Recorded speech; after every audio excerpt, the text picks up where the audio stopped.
Hello, welcome to another video tutorial at Geekatplay Studios. My name is Gary Miller. One of the things I love to do the most when it comes to modeling is creating buildings. And frequently when I create a roof of a building, I frequently use these types of textures, or I want to use these types of textures for the roof. And if your building is small, you can frequently get away with using this type of texture, putting it on the flat side of a roof, and it looks great. The only problem is you are limited to the size of the building that you can construct because of the size of this texture. Not its physical size, but its proportional size. In other words, if you look at the size of these tiles, this would cover maybe a building that is 5 feet long. If you wanted to put this texture on the roof of a large house, a large building, you have two options. You can take this texture and stretch it so that it covers a large polygon, or you can repeat the texture, stamp it down several times. Both approaches are not advisable. The first one, this would be stretched so large it would look unrealistic. And the second one, if you were to clone it and stamp it all over, you would see this repeating pattern over and over again. And that's not realistic either. And as enticing as these types of textures are to want to use on your models, they don't have a great deal of usability if you are creating a large building or even a medium-sized building. Well, today's tutorial is about creating this style of roof. This is a shake roof, where these are wooden pieces of pieces of wood that cover the roof. Now, the modeling process to create this I'm going to do this in Modo, is very easy. The tricky part, and this is the part that has to be done right, or it won't be convincing. The tricky part is the texture. You can do a great job with the modeling, but if the texture is not right, if it's not something like this, you can forget it. All you will have are a bunch of blocks on top of a roof that don't carry a realistic texture. So I'm going to show you how to do the simple modeling in Modo, which you can do in any other modeling program. It doesn't matter. This really isn't Modo specific. But the coolest part about this tutorial is creating the texture that will go on to the UV maps for all of the individual shake tiles that are going to make up the roof. So to get started here in Modo, I will create a cube, and this will just be the basis for our house. Let me stretch this off. Stretch this over a little bit. Close out Photoshop. I'm gonna drop this on the ground, and we'll stretch it out a little bit. This will be our house. B on the keyboard to bring up that top polygon and come into vertex mode, and I need verts for here as well. Select those two verts, join average, select those two, join average, and edge mode. There is our practice house. Okay, I'm going to create a new mesh item. On my house here, I'm going to select that polygon, Control C to copy that polygon in my new mesh, Control V to paste it in there. So on my new mesh layer, now I have just one polygon. I'm going to come over to edge mode, and I'm just going to size this down to be one of those little shake tiles. Automatic Action Center, that's what I want. Maybe not auto, I want selection. There we are. And I'm not going for scale here. This is just how to do the modeling and the texturing. Okay, select that, B on the keyboard to bevel it upwards, and that looks good. Let's come over here to a side view. see, what do I want? A right backside view. Okay, Control C, Control V to copy and paste that. I'm going to move that over a bit, and now I'm going to rotate it because it has to be offset from the one below it. Okay, I purposely left a little space in there because the greater that space is, the greater the shadow and the depth that you will have in a render. Okay, with that selected, actually with it not selected, I'm going to come back to my original mesh. I'm going to select the roof. I'm going to align my action center, align my work plane to that polygon. Double click on that. Let's come to our duplicate tab and clone, and let's start off with 5. Click in the viewport and let's drag these up. I don't need 5. Let's go with 4 or 3. Okay, 3 looks good. Select all of those. Close bracket to select the rest of those faces. And clone. Click in the viewport. And I'm going to drag across. Leave a little bit of gap in between.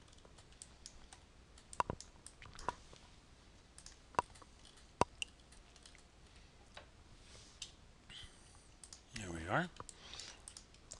Now I'm going to center this along the Z-axis. So the basic tab and center selection and Z. And there's a little bit of a hang-off. Let's bring up the scale tool, bring it in just a bit. There we are. Okay, so I've got my tiles. First thing I want to do is let's UV map these. Let's lay these out. I'm going to use a Atlas projection mode, and that looks fine. Now, that's a lot of polygons, and I'm not even going to worry about laying them out. This process is so simple, you don't have to do much. The only thing I am going to do is I'm going to relax them so that they are all proportionally or they are all sized appropriately. And I'm going to, because the texture I'm going to make is probably going to be, the grains of the wood are probably going to be horizontal, I will align these pieces horizontally. Click OK. And I'm going to select half of these, close bracket, and I'm just going to double these over on each other, select another half, close bracket, select all of them, bring them up here in the middle, and I think I'm going to do this about one more time.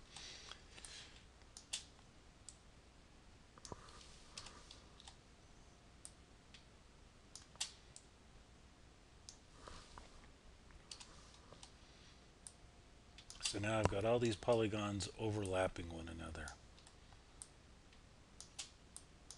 Get that one. Oops. That one has connected. Oops. There we are. Okay, and let's scale these up just as much as I possibly can.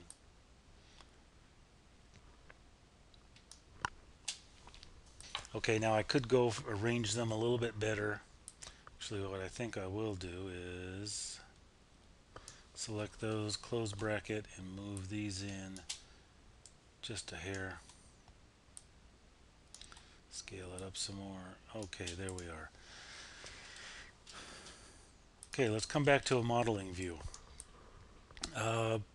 This is not really doing it for me because it's not very realistic, so I'm going to select those, close bracket, W key, click in the viewport, and I'm just going to move these over about halfway,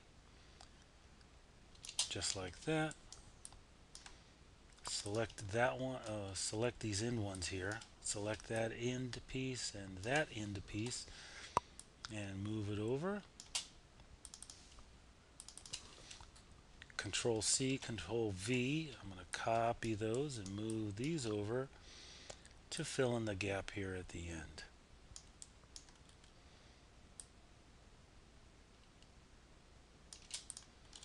Okay. There we are. That could probably be moved in just a bit. Okay, let's come to a back view. I'm going to select all of these. Actually, I need to come to actually, all these are on one layer. Control C, Control V, W on the keyboard, and we'll bring these up. We will double these.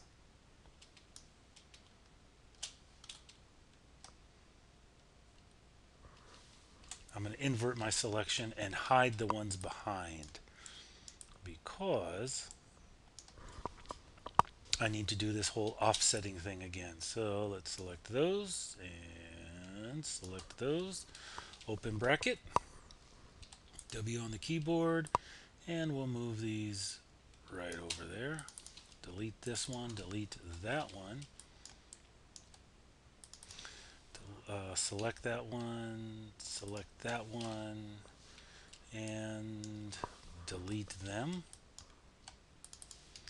Select those two, Control C, Control V, and we'll bring these right back here where they need to go.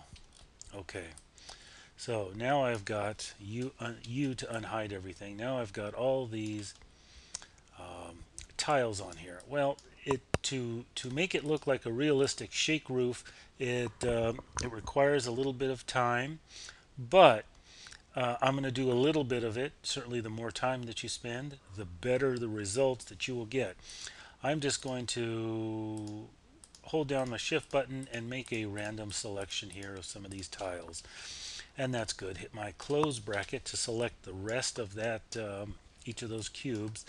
W on the keyboard, and I'm just going to move these down a little bit, not much. And now I'm going to create another random selection, or seemingly as random as I can. Close bracket, W on the keyboard, and bring those down just a little bit. Another selection. After you spend about a minute and a half doing this, it will start to take on a very realistic appearance. Because these things get out of place over time, they shrink, they crack, they swell, they do all sorts of things. Over the years, they really start looking pretty ratty.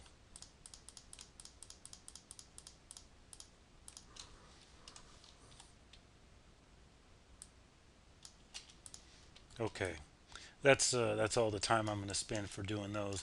Now what I'm going to do is just select a bunch of them.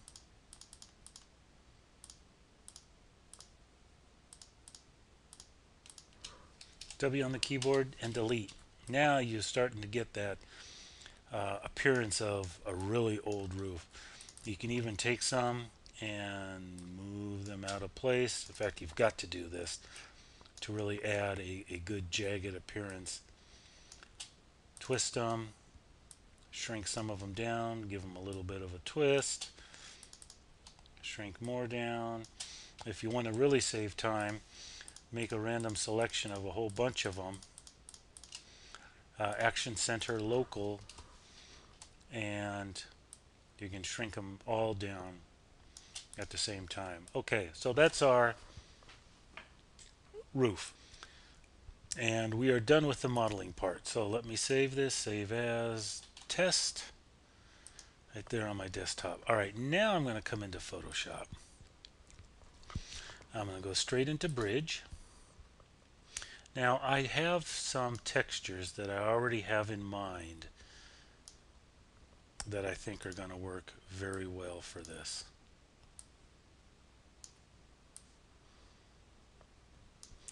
Okay, it's going to be this one, this one, this one, and this one. There's really nothing special about these pieces of wood, but what I do like about them is they work together very well to create the effect that we're going for.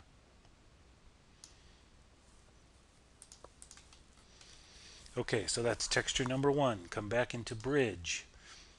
Texture number two, back into bridge number 3, and back into bridge and number 4. Okay, because we laid out our UVs in a horizontal manner, that means the grain of our wood has to be horizontal as well. So I'm going to come to the first image. See, that's the first one. What I don't want is this black line, so I'm going to stretch this off of my screen here and remove the excess. I don't want that line there, and I'll merge that down. Let's take this piece of wood here and drag and drop it onto here. And what I don't want on this is that knot, so I'm going to stretch that off of there. And let's take this one on here. I think this one's okay. This one will fit just fine. Let's stretch it out so it fits. And I'm going to desaturate this one up there on image adjustments and desaturate. Close that. And this last one, drag and drop it. I'm going to rotate this because the green has to go horizontally. And I will, come on, stretch it down there. There we are. And image adjustments, desaturate. Okay, I'm going to hide my top two layers. So now I've got my base layer and this one are right above it. All I'm going to do is change the blending mode on this one to multiply, and it gives me a good rich brown color, lots of darks, some dark chocolates and some caramels.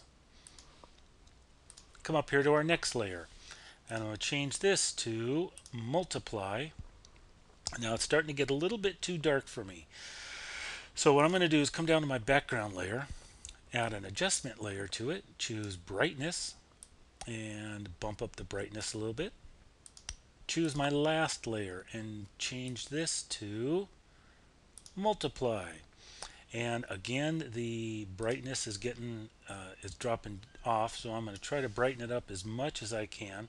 I will merge that adjustment layer with my background image, merge those two together, and now I will add another adjustment layer, brightness and contrast, and brighten it up some more. Wait a minute, no, I didn't. I guess it's as bright as that one's going to go. That's fine.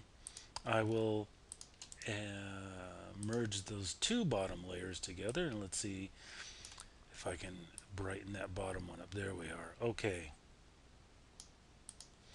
All right, look at the texture. It doesn't look good if you were to use this, say, to mimic a piece of plywood, just because the grain is very busy and it just looks horrible.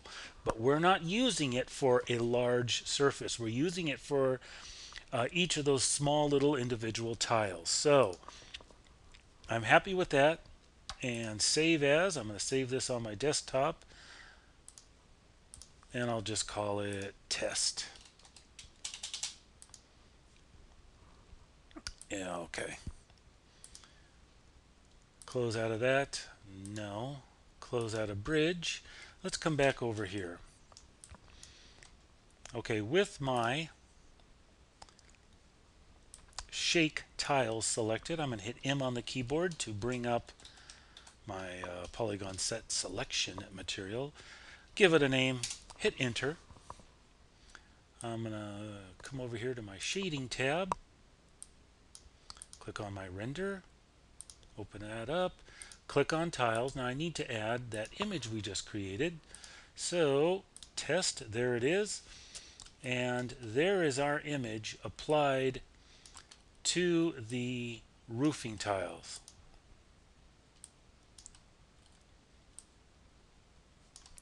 We'll just come to this, use a texture mode.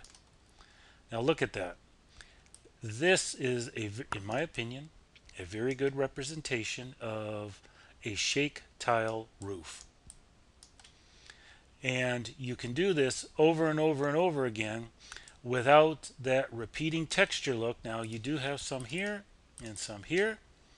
So come to UV layout, Obviously these are overlapping each other, so just select one and move it over. You do have these two as well, so select one of them and move that over. And that is, and these two. Okay, let's do this last one here. And just move it over to a different spot on the UV map, on the texture map. And there is a very basic shake style roof, but very realistic looking. You can see the bunch of missing tiles, out of place tiles, different size tiles. Now, bear in mind, the more time you spend doing this, the more realistic it will look. But I think it looks pretty good so far. And the most important thing is nailing that texture down. You've got to nail that texture down. And it may take some trial and error finding just the right wood materials to use, but you go to cg.com and lots of other, sharecg.com, cgtextures.com, lots of different free resources. Find some wood grain that that will work, and you'll be able to nail a very realistic style shake roof. So that's it for this tutorial. Thanks for watching here at Geekatplay Studios. My name's Gary Miller, and I think I have an example here of one of the latest roofs I made. Here we go, right there, a shake style roof for this building I made using the exact same modeling process and using the exact same texturing process in Photoshop. So it has a great deal of possibilities, and hope you enjoyed this, and I'll see you on the next one.